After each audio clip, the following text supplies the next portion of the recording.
Welcome back to the Unbiased Opinion, where everyone's opinion is biased except ours. I'm Colin, I'm not Julius Caesar. and we just finished watching part two of Zack Snyder's Magnus Opus, right? Magnus Opus, whatever that word Magnum is. opus. Magnum Opus, whatever. So the biggest problem I faced watching this thing was I couldn't remember anything that happened in the first movie.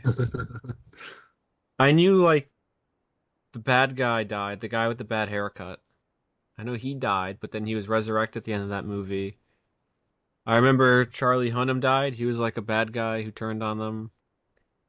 But all the other details I could just not remember for the life of me when I was watching this. And I think maybe we'll talk about this at the end, but it's just all so forgettable. Well, like you said, that was my problem too. I had to remember, geez, what happened in the previous movie? Because I know we didn't like the first movie. No shock Shocker. there, yeah.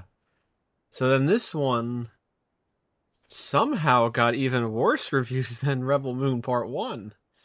And I think that was the most shocking thing that I've been seeing it get bad reviews from even some of Snyder's fans. And I wouldn't even call that Snyder has fans. They're like cult members. The Snyder, like, they worship this guy. And if even they're starting to call him out, like, oh Oh yeah. boy. Honestly, I really don't understand the obsession with this guy. Did you see he had an interview recently where he said that if you don't like my movies, you're basically saying I only like focus group movies and I don't like, you know, artist movies. I only want, corporate cookie cutter movies. Like that's what this movie felt like. It's so generic.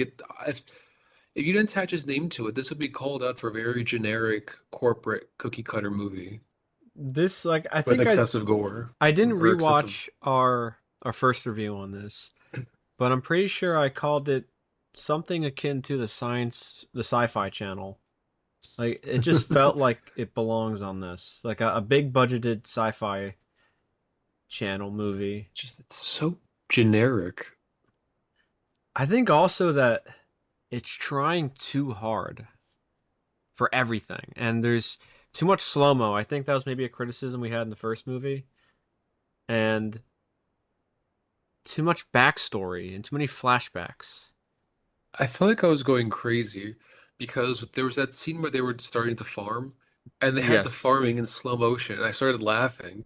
I wonder if other people around me thought I was crazy because well, what's so funny? I'm like, I'm not sure I could explain this to you. That's like a crazy person, but they have farming in slow motion to make it look cool.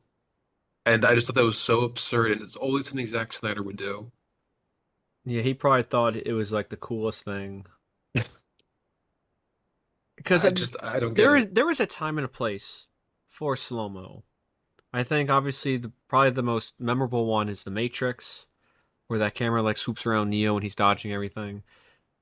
But that's not necessarily just for the slow-mo effect. That's also just to show off the technology Yeah, too. but again, there's like a time and a place for slow mo, but constantly using it, it loses its.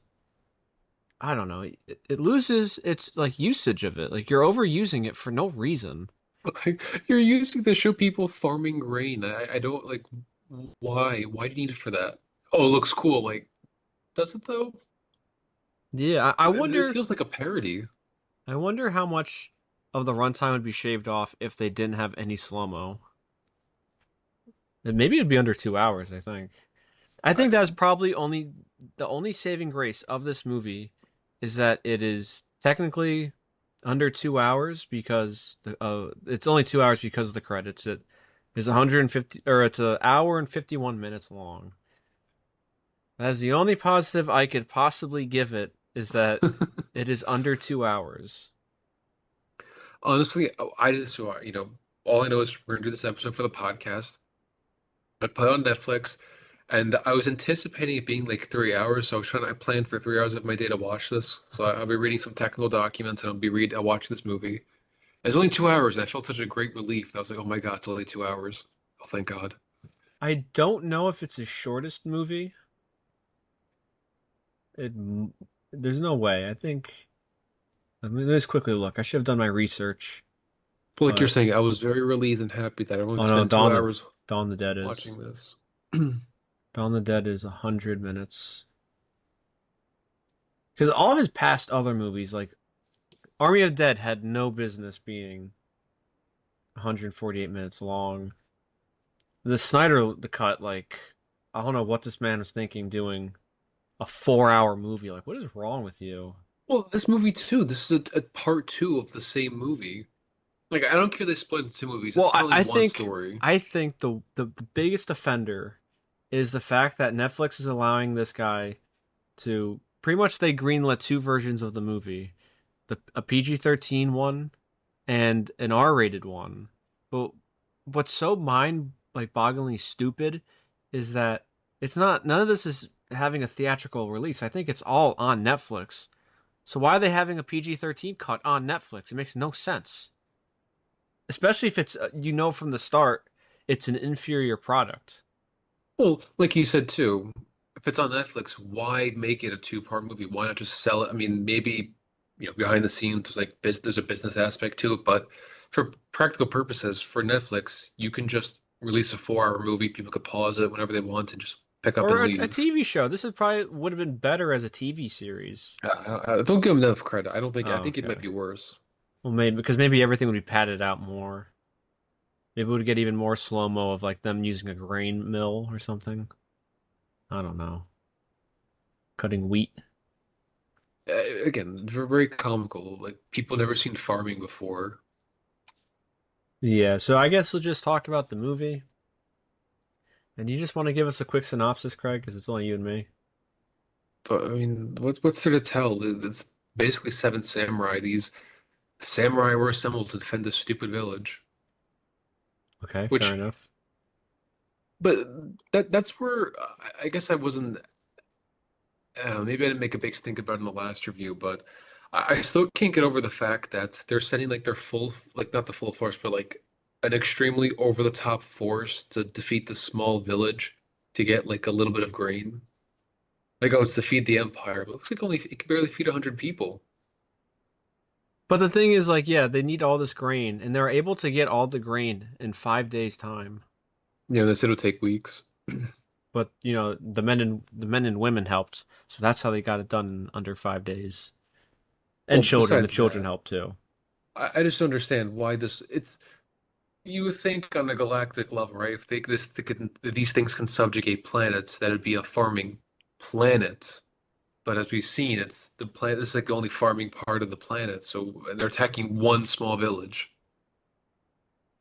Yeah, Like, I know. is it really worth? Is it really worth it? I mean, because because we know he's copying Seven Samurai, and in Seven Samurai, these people defend a village from these bandits. But that makes sense because a group of bandits can exert force over a village, not ships that can conquer planets exerting force over the tiny village. Like it starts to stop making sense. Like I think it's lost in translation. It's like, oh, I love this movie. Let me make it into space. It's like, oh, it doesn't really make any sense I think anymore. also I forget how the movie starts already, and I watched it maybe like 2 hours ago. But I That was robot starts like giving like a oh, the recap of it. narration. That's right. I was thinking the movie probably should have started off with showing Cora or Sophie Butella showing her quote unquote assassinating that queen, whatever that girl's name was. Oh, well, I love that scene. I'm sure you do, but I No, think no, no, no. they should have definitely showed that earlier, and then maybe she'd wake up from a nightmare or something, or she didn't have to wake up. She could just be thinking about it. Then it just cuts to her looking distraught, looking at the village or something. I don't know. I I just thought it think was there you go. hilarious. These guys are obviously based on the Roman Empire, but they typically only wear like these Nazi uniforms. But to kill the king, they go in their togas and they assassinate the king just like Julius Caesar. Oh yeah, that's right. And it looks like they even had the SPQR on like their toga. Oh really? That was the Roman. That's like their standard banner. Like they always had. Like that was like what they call themselves, SPQR, the Senate and the people of Rome. Oh. It was just funny. Like they had this live orchestra in the room, like Yeah, that was playing the funny. music I for was you. laughing at that too. I was like, what is this? Again, if you would have told me this is a parody about like a bunch of sci-fi tropes, and because if you could edit this into a parody movie. I feel like if you got some talented people, change the music, Oh yeah. Well, add some speaking of the silly sound music, effects. Speaking of the music, they Zack Snyder has been working with Tom Holkenborg, who is just absolutely terrible. He is your go-to if you want the most generic sounding music in a movie. This guy is just the worst. I don't know how he keeps getting jobs, but I hate him. He works with Zack Snyder and Adam Wingard, so he Oh is God. like 0 for 7 or whatever his filmography is. The least of I've seen. Maybe he has. What is he He, known for? I don't know. Let me quickly look. He's done. Oh my God, he did some of the Amazing Spider-Man 2 Oh with no. Hans Zimmer. uh, he did Mad Max Fury Road, which I heard is a really good movie, so I can't speak on that. But I've seen Terminator Dark Fate. Don't remember the music, so I guess that's it tells you how good it was. He did Sonic the Hedgehog, Scoob. He did the Justice League Zack Snyder cut. I remember the music being kind of weird in that one. Did Godzilla vs Kong, Army of the Dead, Sonic the Hedgehog 2, The 355, Rebel Moon, The New Empire, Scargiver. So, aside from Mad Max and he did Deadpool. Oh my God, and he did BVS, Dawn of Justice with Hans Zimmer. So, besides, jeez, I'm getting the feeling he's not very good at what he does. besides Mad Max Fury Road, which again I have not seen, but I heard is like one of the best action movies ever. Have not seen it, so I will not speak on it. Yeah, but Aside he from just does the that, soundtrack, so maybe the yeah, soundtrack isn't great. he just gets signed by the worst movies possible. I mean, I haven't seen Sonic the Hedgehog, maybe that's all right, but Terminator Dark Fate was pretty bad. The Snyder cut is better than the theatrical cut, but that's not saying much. But yeah, if you want like YouTube copyright free music, you get Tom Holkenborg. He is just the most generic film composer out there. I mean, at that point, why even pay? Just this way, with AI and royalty-free music, you Yeah. can probably put them together And yeah, it competently. would probably be better than this guy. This guy is just so terrible. I think he's honestly like a poor man's Hans Zimmer. I can't speak today. I just had to get that off my chest because I saw his name credited. I was like, oh my God, this guy. Oh brother, this guy stinks. But yeah, Well, you go, you go. see, because this movie is not very entertaining, I spent a lot of time thinking, why do people like Zack Snyder? And his Mm. primary fans seem to be teenagers. Angsty teenagers. Yes, and I'm trying to wonder why they like him of all things. Because I remember that was always the criticism of Michael Bay. Oh, only edgy teenagers like Michael Bay. And I still like his, the first Transformers trilogy, even though, oh, it's for teenagers, it's crude or whatever. Yeah, but the action's cool, it's fun, it knows what it is. This is the opposite. This is trash. It's worse than anything Michael Bay's ever made. Hmm. But it seems to think it's high art, which it's not. That is worse, in my opinion. If you're not making a good movie, but at least you know what it is, that is better. It's like you're in on the joke, kind of. But this is But just like a complete joke, and Zack Snyder's not in on the joke. like Michael Bay's giving the audience what they want, like, action robots violently murdering each other. It's fun. Committing war crimes. This seems to think it's higher because he can pull, famous things from fiction or religion into his movie and make really obvious imagery. Like when the guy, I don't know these guys' names, the Nazi guy gets pulled out, like he has a robe and he has like his arms spread out like he's on a cross or something. It's like, Yeah, okay. I saw that. Or Jesus imagery. As we were Like speaking, Craig, the Rotten Tomato score dropped from a 16 to a 15. like the very obvious Julius Caesar assassination. I'm surprised they didn't say like, whatever their fake Latin. Et Et tu, tu, Brute? Yeah. it's Brute. Whatever. Well, his name is Brutus. I don't explain the Latin, but it's Brute. Whatever. Brute sounds funnier. Well, his name is Brutus. I know, but Also, that's from Shakespeare. or whatever. Anyway, I think because people will see, stuff like that, like, oh my God, he has like the Julius Caesar assassination. Oh my God, it must be because he's so smart. I feel smart watching this. I'm trying to think of like what could it be that people like because it's obviously not good. It's stylized, but not great action, like the Michael Bay stuff. So I don't understand what it could possibly be that people like this stuff.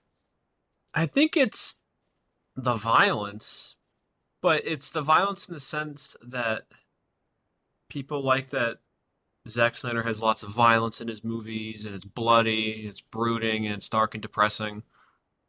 I don't know. I think because that's what his Man of Steel movie was, and that's what Batman vs Superman was, is like a dark, depressing nightmare. And then people, I guess, kind of like that style for whatever reason, because maybe in their minds they think it's quote unquote realistic, even though But it's not. they're adapting from a comic book, and Superman's supposed to be one of the brightest superheroes, or not like smart brightest, but like you know how the what's it called? The '70s Superman was like he was always cheerful, full of life. Optimistic, Yeah, hopeful. optimistic. That was what I was thinking of. He believes in truth, justice, and the American way, and this Superman just looks depressed, helping people. It's like, do I really have to help people? Yeah, I yeah. mean, you're probably right on that stuff too, because people seem to equate maturity with violence and, rated R stuff. Yeah, I think that's also the point too. Like, oh well, he has a rated R cut of the movie. That means he's cool. He's not holding back. It's like, Uh, no. I never really understood that thought where you have to be rated R.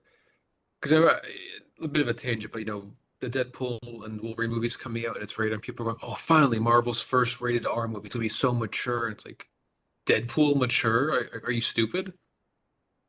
Yeah, they It's just just gonna want be the gore and blood violence. everywhere. Yeah, and the swearing.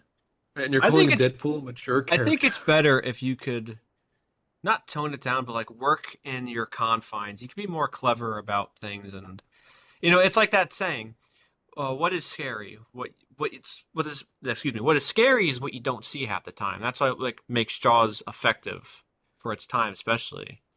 So if you don't always show the violence, that what's up to your imagination is always worse than what is shown on screen. I think when movies are more clever with that, Well, fear of the unknown, right? yeah, I think that's always better. But Zack Snyder doesn't believe in restraint and holding back.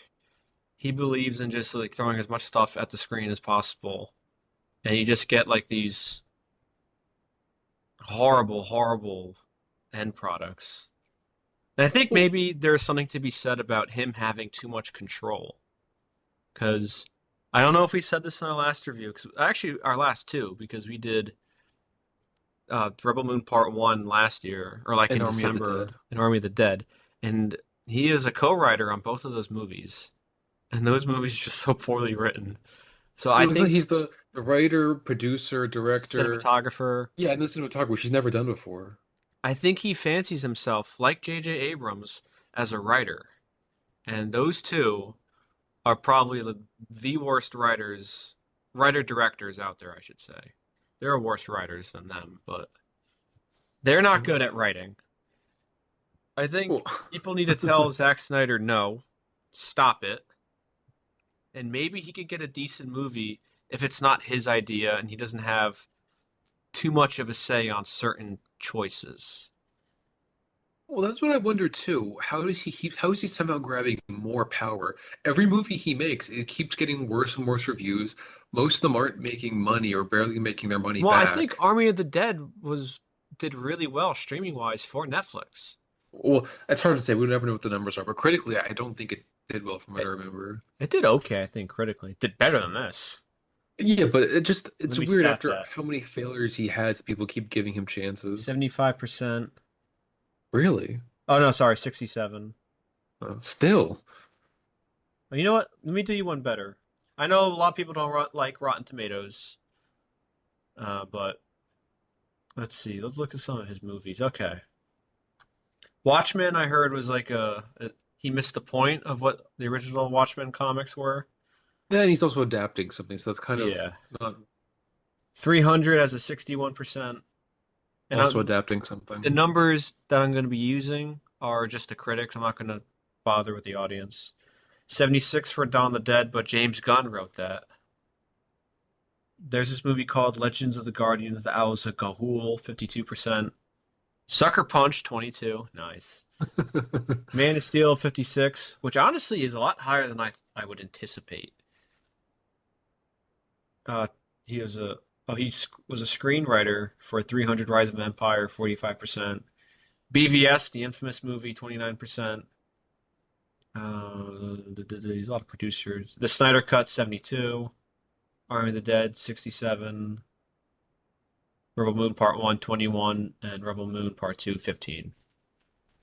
Yeah, so each movie is just kind of just dipping in quality Like as I it say, goes you give him on. more power, and I just don't understand why people keep giving him like not just second chance, but like third, fourth, fifth, sixth, seven.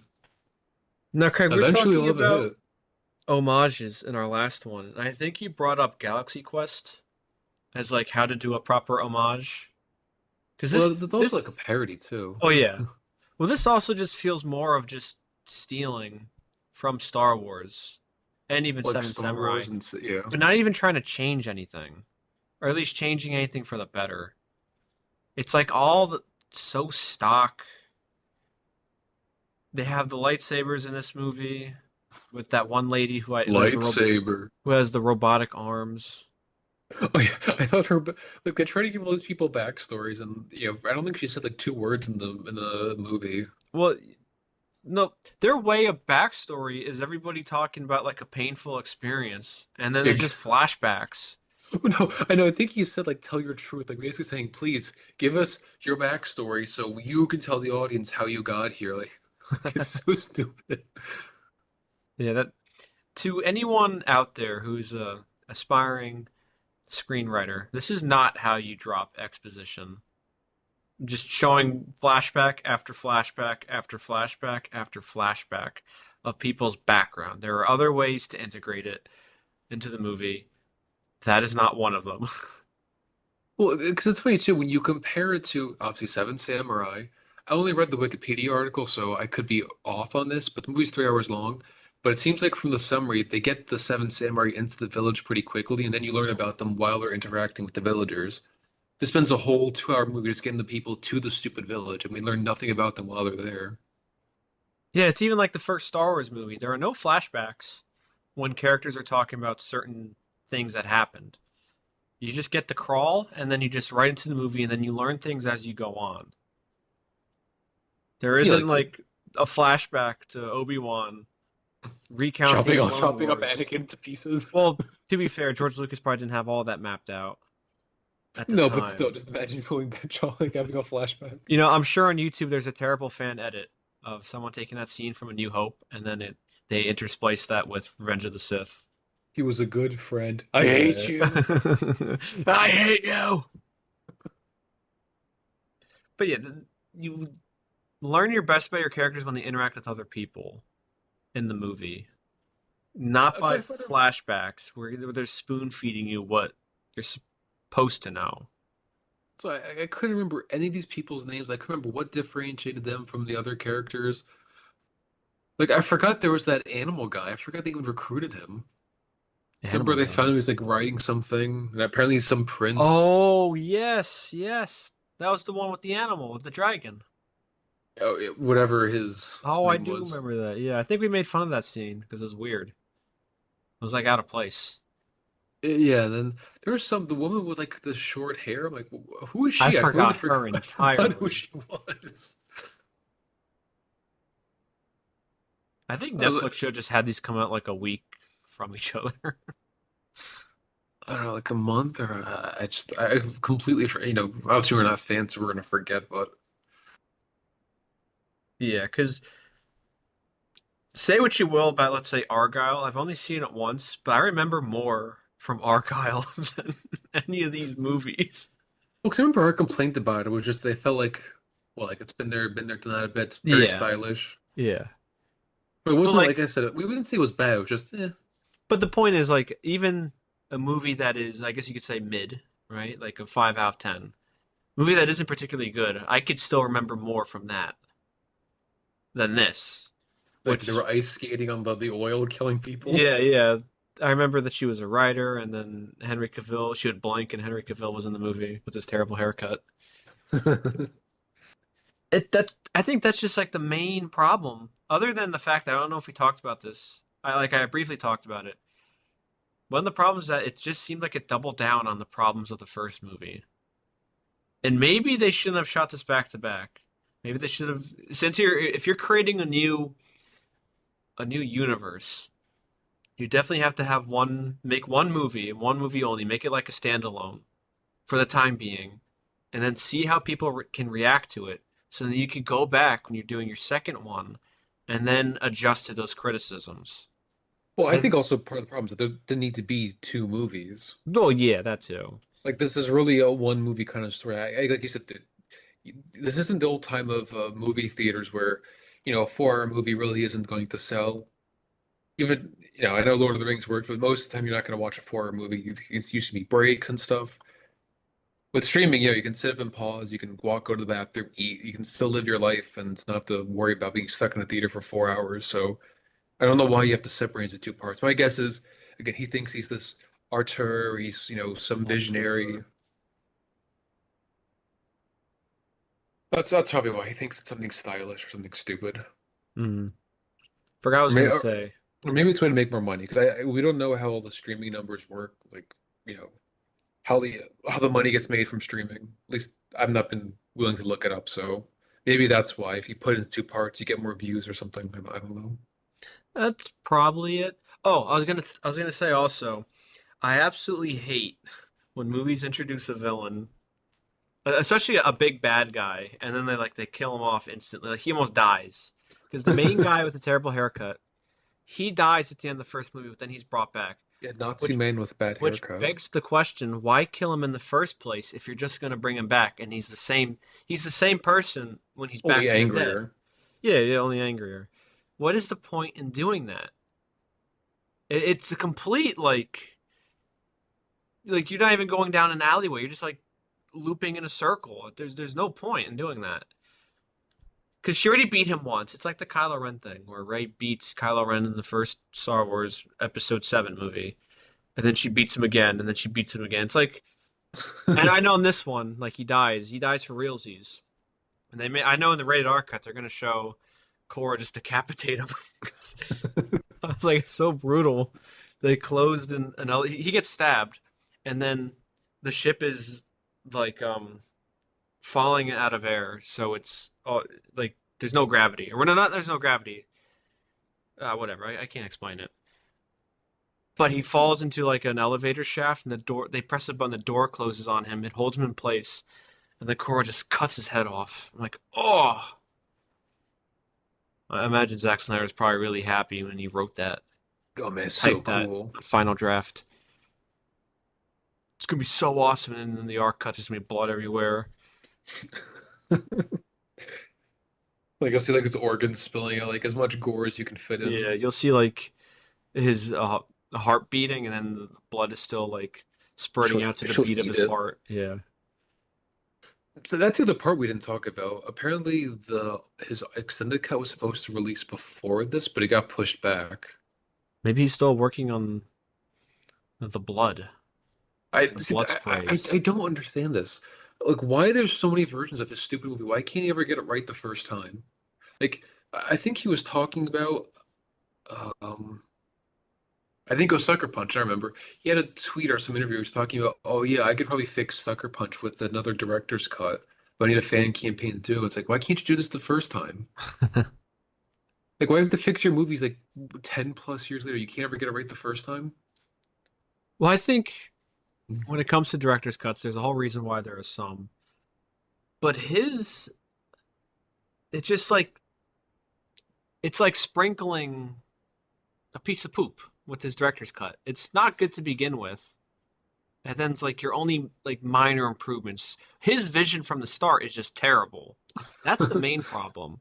Like there are movies that do suffer from the theatrical cut because the studio mandates certain things and whatnot, and they want certain changes, maybe to cut down on the runtime and whatnot.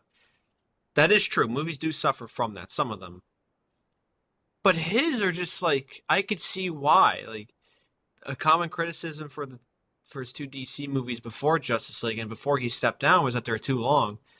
So that's why they're like, you got to keep it at under 2 hours. And I don't know why he had a 4 hour movie envisioned the whole time. Like, what are you thinking? What'd you think was going to happen? They're not going to put that in the theater. You crazy? And this is also too where people always will defend the artist over the producer. I feel like you gotta take it by case basis. They always go, the artist is always right. You always gotta respect the artist's vision. I've seen this guy's vision. It's terrible. He needs Yeah. someone to tell him no.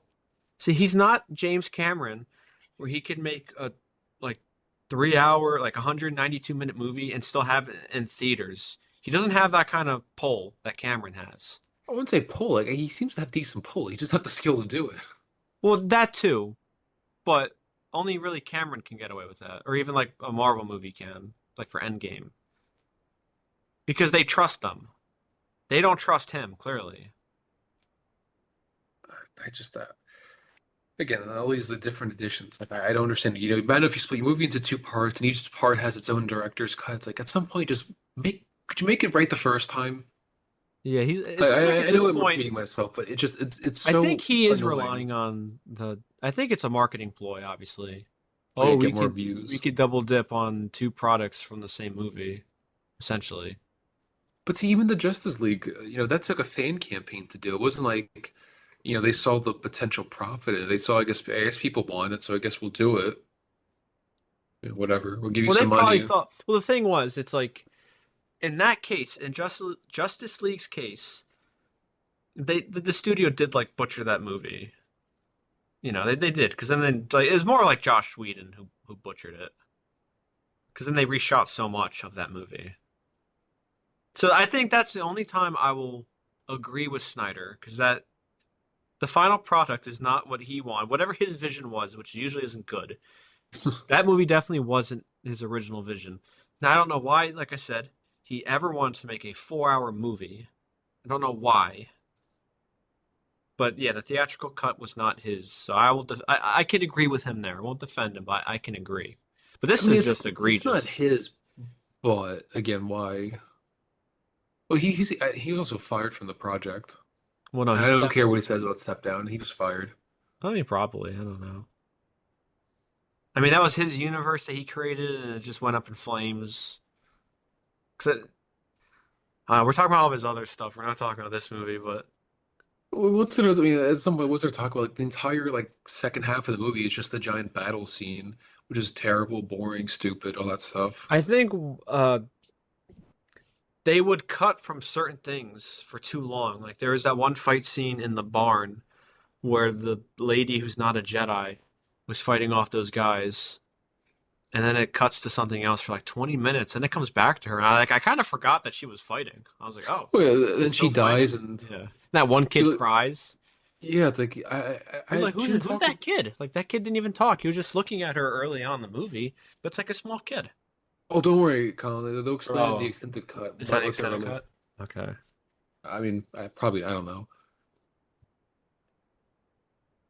Yeah, I remember It's just so that. I stupid, was like, what is this? like that, and just then her stupid, farmer friend dies. Like, oh, it's so sad. It's like, yeah, whatever. And the rebels come. Yeah, they come out the last second, and then they take out all the stragglers on the big ship. Well, and then the guy eventually realizes, okay, let me just bomb the farm anyway. It's like, why would you wait to do this? Yeah, like they should have taken her from the start and just bombed it anyway. Because from my understanding, they wanted her because she's the adopted daughter of the High King, The right? Regent, the basically the Julius Caesar of space Rome. Right. She's the daughter of that guy because they showed that guy in the flashback. And I thought he died in the first one again. I don't remember. Mark Antony to his Caesar. Did that guy die? The Regent? Yeah, was that his name, the Regent? What was his name? Let me pull the Wikipedia. I know what the guy looks like. Oh, Belisarius? Belisarius. Oh, I guess he didn't die. No. Okay. Well, they want her for some reason. I forget why. Well, I guess going back to that scene where she kills the daughter, for some reason he just decides to blame her for doing it. Like it's a coup. You can seize power without blaming somebody. You could say, "Yes, I killed him." Or usually when you do a coup, you want to take credit because then you're the one in charge. You don't have someone else do it, then you take credit. Yeah, that was weird. It's like, oh, you did it. And then, but also they don't let them kill each other. They just kind of go their separate ways so we can continue the story and have 20 sequels. Yeah, they kind of just like let her walk out. And she could have killed the guy and fled. She could did like a murder suicide, just kill everybody, and then she just killed herself. And we see her shoot the girl point blank. I mean, we actually didn't see the full gunshot because, you can't really shoot kids. But we hear at the end of the movie from that robot that apparently the princess is still alive. Like, that'd been useful information like almost 2 movies ago. Yeah, I don't know why they didn't. Well, no, it was. I think it was one of the flying people in that ship at the end, who was, I think, from the same faction that Cyborg was, that terrible actor. And then No, I I thought it think was I thought she mentioned it. oh no, it was General Titus. Oh, he knew the whole time? Yeah, he's like, oh, she's still alive. I'm like, this has been useful information. Yeah. And the fact that he knew the whole time who she was, I was like, oh, okay. Well, I knew like as soon as he started saying like, "Are you telling us everything?" At that dinner table, Yeah, I it's mean, like, I well, can yeah, buy him knowing because if you're a yeah, decorated general, I guess you would know who she is, whatever. But the fact that the daughter is still alive or the princess, it's like if you know, a bunch of other people probably know, and this isn't probably secret information. yeah. That robot was heavily underutilized too. Well, you kept seeing him like stalking the main crew, and it's also funny too. He tells the girl, "Oh, I think you've given me hope, but you're all gonna die." Like, guys, like, I don't know, just it's very stupid. Sometimes I'm at a loss for words because I don't understand how these movies get made. I think they were trying to do a little arc with the robot where they kept on saying, or at least this is what I thought they were gonna do. They kept on saying to him that, or he kept on saying that he's not a weapon. And I was kind of thinking like, oh, it's like from the Iron Giant, where he was only designed to be a weapon, and then that kid Hogarth was trying to tell him like, you're more than just a weapon. You are who you choose to be, right? And then Yeah, the movie and he did chose not. to be Superman. Superman. He didn't. That the movie didn't do anything like that. He just shows up and blows up a tank. And that's all he does in the second movie. Because I remembered him in the first movie, and I'm wondering like, how much did they pay Anthony Hopkins to just do the voice? Because I don't know why he would subject himself to this trash, but I mean, at this point, I mean, he's been in Transformers, so I think for him it's just a paycheck. oh, that's true. He was in the last one. That's right. I forgot about that. It's like, yeah, you'll give me like a few $1,000 to show up for a day, say some You're lines, gonna and go give me a home. new house? Okay. I don't know if they'll pay him that much just for voiceover, but still. But yeah, they did nothing with that robot character. He just shows up at the end just because. I don't. Didn't really make sense why he did interfere. Yeah, they wasn't supposed to, and then I know you're saying, "Oh, you're making me feel things," but I don't Because then he know. said like, what did he say? He said you cannot win, or you can't win. Yeah, but he's filled with hope all of a sudden. Yeah, then he just shows up when they need somebody to intervene, I guess. And even though, okay, so I don't remember from the first movie, but he can't fight, right? Or he chooses He, not to, because I think the he can only royal fight for bloodline the was yeah. dead. I think he can Yeah, only fight for them or fight something to do with them. yeah. So that made no sense why he intervened at the end. And then again, that's what I was thinking. I was thinking about that possible arc for the robot, but no, what was I expecting that from Zack Snyder? He doesn't have character arcs Or characters or story, or anything memorable. coherence. Yeah, there's nothing memorable at all in these movies. I can't think of like a sequence where I'm like, oh wow, yeah, that was kind of cool. Everything just felt kind of bland, and everything was kind of like lacking color. But at this point, that's like Snyder's MO. Everything is like desaturated, I think is the better word. Yeah, and over the top, violent, just stupid. Explosions everywhere. Well, because what I kept thinking of too is, uh, like, why is this really a movie? Why is this, this feared empire can't conquer a single village on a backwards moon? I And you can don't say, know, well, that's Greg. the point of the movie because they're the rebel moon. It's like, yeah, I doubt 100 people could stand the might of those ships. Especially they just wanted to blow them. If they could have just blown them up from the start. Yeah, that was the best. Oh yeah, we'll pack our buildings with the grain so they don't destroy us. It's like that's all the grain you have, and this is what they're fighting over. I know you could say, "Oh, I'm missing the point," but it's. I don't think I'm entirely There missing the has point to be because like the a story is so surplus. illogical. Yeah, there has to be like a giant surplus of crops or resources they need that they would even bother coming down there to get it. Like if this is like the size of the United States or Russia, where they're subjugating like an entire country from space, that could at least make sense because yeah, we could produce our country could produce a lot of grain if we were forced to. Yeah. But no, not one backwards village in It's some like small a moon farm community. who could barely feed themselves. Oh, yeah, was that in the first movie, right? I mean, I think they were exaggerating with that because they're trying to talk their way out of this, but Well, I know that, but like I would believe it is the thing. They yeah, could barely feed themselves. yeah, Yeah. it's just not very well thought out. I don't think it's I don't even say well, it's not even thought out at all. I Yeah, think it'd be really cool. I know he's trying to make like an IP, a brand new one, but I feel like you can be inspired by other things, but I feel like the IP that works the most is stuff that is mostly original.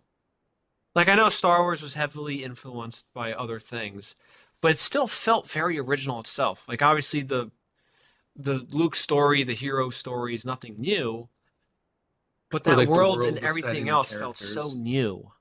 At least especially for its time. Now there's a million knockoffs now, but like Well, I think this that's the difference between someone who's good at what they do, like George Lucas, even may not be the best writer, but at least he's very creative. or director. Well, yeah. Well, yeah, I'd probably say he's a better writer, but still, uh, like Indiana Jones, Yeah. that's Heavily uh, influenced from the 1930s serials. and James Bond. No, not James Bond. Oh, kind of James Bond, but But again, it's not like a direct, they're not directly ripping off. It's like, yeah, we kind of maybe like that part from that, made that be really cool. Like, can they say he's the American James Bond? well, no, Spielberg wanted to do a James Bond movie, but they didn't let him because he's American. So then George Lucas said, "We'll do a James Bond movie, but better." Well, I thought it's called. Well, point is, they've got inspiration from other stuff, but it still feels new, which is what. Because people say, like, with this AI stuff, oh, can AI really create? Like, well, most people don't create something out of thin air. They usually get inspired by, things around them or things they know. Or in Zack Snyder's case, just rip it off directly and say it's new. But that's like the point is that there's nothing wrong with being influenced by other things or other media because obviously Star Wars wasn't and other big franchises weren't. But the thing is, you have to at least change something or at least make something more creative based off of that. I don't know if I'm articulating that well, but you just can't have it be so bare bones and so like bland like this. Like I I feel agree.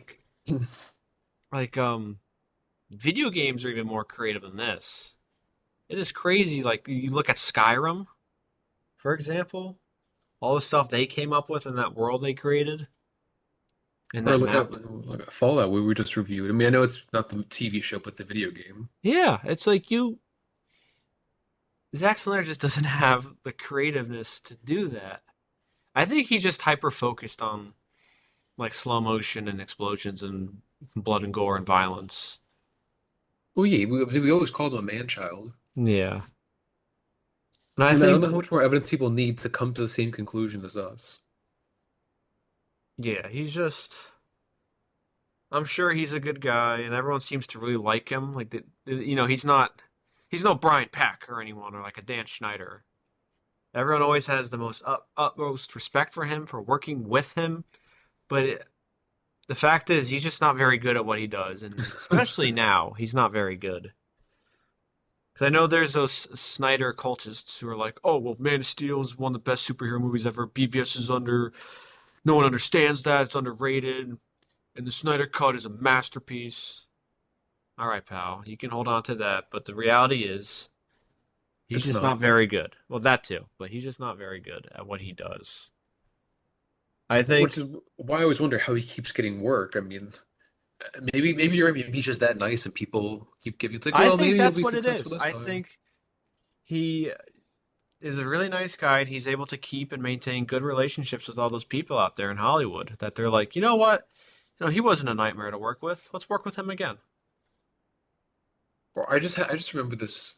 I think it was the Comic-Con for BVS, Oh and I no! think Ben Affleck was talking about how like Zack Snyder was too smart for him. I Didn't Ben wonder if Affleck he go to just, Harvard? I don't know, did he? I think he did. Did he graduate? I think he did. 'Cause going and graduating are two different things. Oh, I think he did though. Continue your point. I'll look it up. I don't think he went to No, Harvard. he did. Did he not? Oh, no, he did not. Oh, what was I talking about? Maybe it was Matt Damon. I don't know. Or maybe am I thinking about Good Will Hunting? I think I I am. think that's that's what it is. Well, No, point he is, did. Matt Damon did, but he dropped out. He did go to Harvard. Okay, I was thinking of Matt Damon. so the point I'm trying to make is that I think he throws a lot of stuff at people that makes you think he's smart. Well, he literally fools dumb people to thinking that he's smart. Like he'll talk about like, oh yeah, it's like the assassination of Julius Caesar et tu, Brute, and then oh yeah, yeah, like the Jesus on the cross. It's like, oh wow, Zach, you must be really well read. You must be really smart. It's like, no, quite the opposite. He doesn't even understand what he says. Very poor reading comprehension. Yeah, I think he just he I don't know, he just sensationalizes the wrong things in his movies. And he doesn't really understand what he's adapting, like to Superman and Batman. He didn't really do a good job at that. I don't know. He's just, if he's a good, if he's a nice guy, good for him. That's nice to hear. That's refreshing. But he's just not very good. And I know I keep saying that, but I think that's the fact. And it's also concerning that each movie just gets worse, and with each movie, he's getting more and more creative control. George Lucas was at his best when he had people saying, "No, that's dumb. Don't do that." Then when he surrounded himself with yes men, like that's what. Then we got the prequels because of that. Where everyone was like I will defend afraid. the prequels. They were better than this. Well, I'm not saying the prequels are quite bad like that. I'm not saying that at all. I'm just saying I that know, but it's that level of like having yes men around you where it just sabotages something. Where everyone's like kind of afraid to say no to George, especially uh, Rick McCollum. George, let's not do that. Oh, it's stylistically designed to be that way. really, in terms of jerking you around. I may have gone too far in a few places. But it's funny too. I don't because I think it was relatively they were talking about how a lot of behind the scenes stuff. It's all cookie cutter and tried to make the movie as presentable as possible. You don't get the real behind the scenes stuff anymore. Like behind the scenes, you quickly saw people realizing what they're working on wasn't Oh, you're good and talking how about they the could new fix. Star Wars movies as opposed to that documentary on Episode One. Well, that was actually behind the scenes stuff. Oh yeah, that It- it's it- like a documentary on Episode One. I thought that was from behind the scenes, like Was because it? that was when they were working on the movie. Yeah, it was like from pre-production to shooting to the end Well, and I the just call it premiere. behind the scenes because that stuff's usually like on the DVD or Yeah, whatever. yeah. Yeah, you don't It, get that stuff it anymore. was Like all now, so authentic. Like it was so crazy. well, that's what I'm saying. Like you don't get that kind of authenticity where everything's heavily edited, making sure you present the movie in the best way possible. No, any hints of the fact they could be working on something really bad. Like I like to see behind the scenes from Adam Webb and everyone realizing, oh my God, did I make a Yeah. mistake? Well, just speaking on that Episode One thing, where you could just after the rough cut screening, everybody just looks so mad. And it's clear that, I wasn't there, but it's clear that they looked like they were drunk. And then George is just rambling. Yeah, I'd be very curious to see an authentic behind the scenes look at Zack Snyder's movies, and I'd love to be a fly on the wall at those rough cuts and just seeing what the execs are seeing. Because And then that's also trying to like with The see Hobbit. Snyder like squirm and justify his choices. Because even in The Hobbit, you saw like Peter Jackson, you saw that the production was a disaster, and they're like, yeah, well, this is what happened. Sorry, guys. Yeah. Because at least you could see, well, now we know why the movie wasn't so great. And this, we'll never get that stuff. Yeah, we'll probably just get behind the scenes, everyone laughing and smiling, and then Zach's We're, talking about something that's stupid. we're like a family on this set. Yeah. Oh, that like the episode 8. It's about family, and that's what's so great about it. I wasn't even thinking of that. Just Oh. every movie production always calls themselves a family. That's I like the mean, the thing go to now. it kind of is, because you're with people for a long time, so Yeah, but I feel like the word gets thrown around too much. yeah, Like that's the people true. who did Lord of the Rings, so they were filming together for over a year. That kind of is a special thing. Yeah. I mean, this they were filming, I don't know for how long, but Probably like 5 months.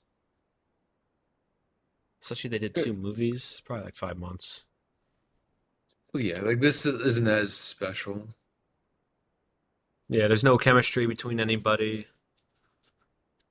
Everyone is just so forgettable. That I think that's probably the worst thing about the movie is it's so forgettable. At least you have your bad movies, but at least you remember stuff from them. Like the Schumacher Batman movies, I remember stuff from those. They're not good, but I remember little sequences here and there. I remember stuff. And I think that's the worst kind of bad. The back credit card. I believe the back came Yeah, together. right?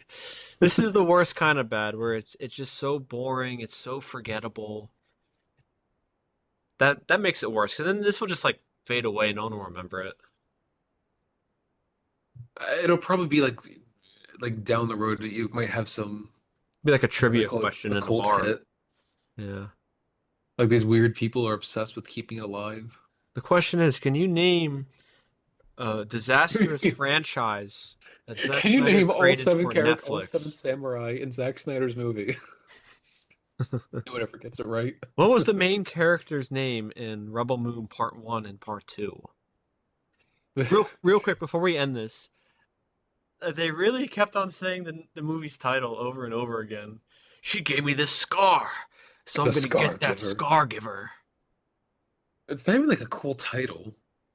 Yeah. Like I don't know, some people have like I'm blanking right now, but like cool epitaphs to their name. And I don't know, the Scargiver is just so generic. She left like a little scar on your chest. Oh, boo-hoo. But he kept on saying that throughout the movie. Ah, the Scargiver. What is this? Some kind of Scargiver?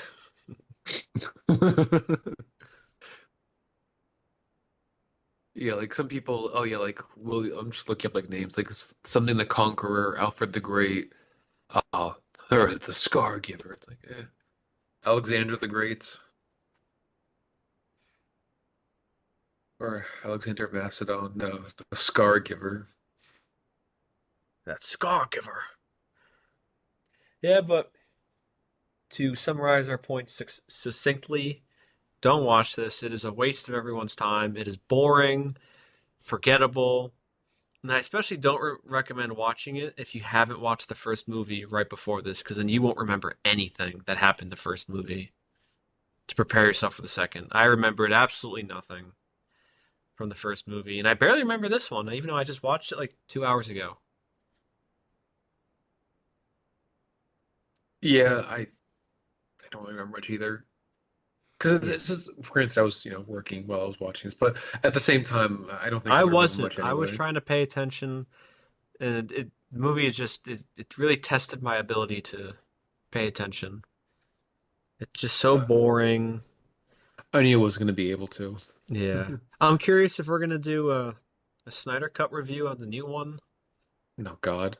I would have to see what changes they made. If it's like the BVS director's cut, I won't be interested in really watching it, where they just added like 20, 30 minutes.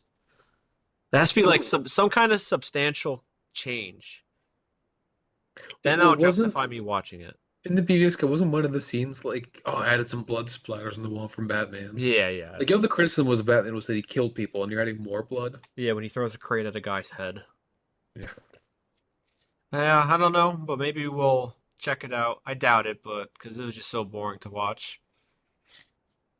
But with all that being said, Craig, this has been the Unbiased Opinion, where everyone's opinion is biased except ours. I'm Colin, Brutus. and we will see you next time.